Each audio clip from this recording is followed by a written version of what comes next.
It's midnight. They still haven't replied. And you are already 3 lines deep into an argument that has not happened, will probably never happen, and that you are, somehow, winning. There is a word for this habit: Joska. It is the imaginary conversation run on a loop, where you script both parts, perfect your comebacks, and ensure you rarely let them win. This diagram illustrates the biological glitch at the center of the habit. Your brain's alarm system does not draw a line between a conversation you actually have and one you only imagine. The threat response fires symmetrically for a raised voice or a silent thought. When you rehearse criticism, you dose yourself with the chemistry of a fight. Your heart races, your neck flushes, and your body absorbs the physical cost of a fictional event. That fight in your head might feel like productive preparation, but by morning you are biologically exhausted, having spent the night bracing against a partner who was only sleeping. You end up with 2 completely different rooms. In one, an anxious partner is navigating a turbulent internal war room. In the other, an oblivious partner is sitting in a quiet physical space, calmly drinking from a mug. Psychologists call this anticipatory processing. The anxious mind seeks certainty by pulling up every past failure and preloading negative images. It scripts the worst-case scenario to guarantee it won't be blindsided. This model shows the self-focused network. Brain scans reveal that as someone leans on this negative loop, this internal network stiffens under pressure. Because it cannot flex outward, external reality gets blocked. Their words bounce off because a louder conversation is playing inside. You are not actually fighting your partner. You have locked your nervous system in combat with a villainous ghost, one that your own fear scripted, who just happens to wear your partner's face. When those 2 rooms finally collide in physical space, the anxious partner arrives dressed for battle. That internal bracing is visible.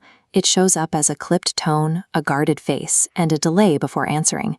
The oblivious partner meets a sudden coldness they didn't cause. They feel the temperature drop, they don't understand it, and their natural response is to pull back to figure it out. 2 clinicians, Clark and Wells, mapped exactly how this trap closes. To the anxious person, that confused withdrawal perfectly confirms every negative line they had rehearsed the night before.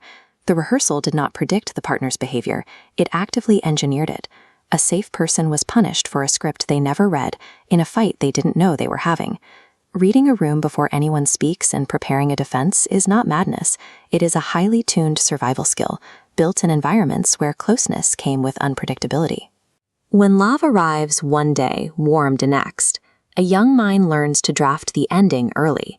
It organizes its expectations around exits, ensuring the sudden vanishing of love will never catch them off guard.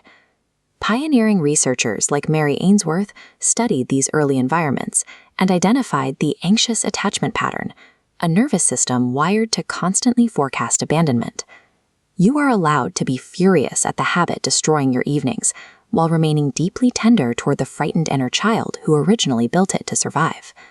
You cannot force an anxious nervous system into submission. You interrupt the threat response with a single, gentle label. This is a rehearsal, not a conversation. Then you give that physical urge a destination. Feeling the solid weight of your own feet on the floor proves to your alarm system that the physical room is real and the threat is not.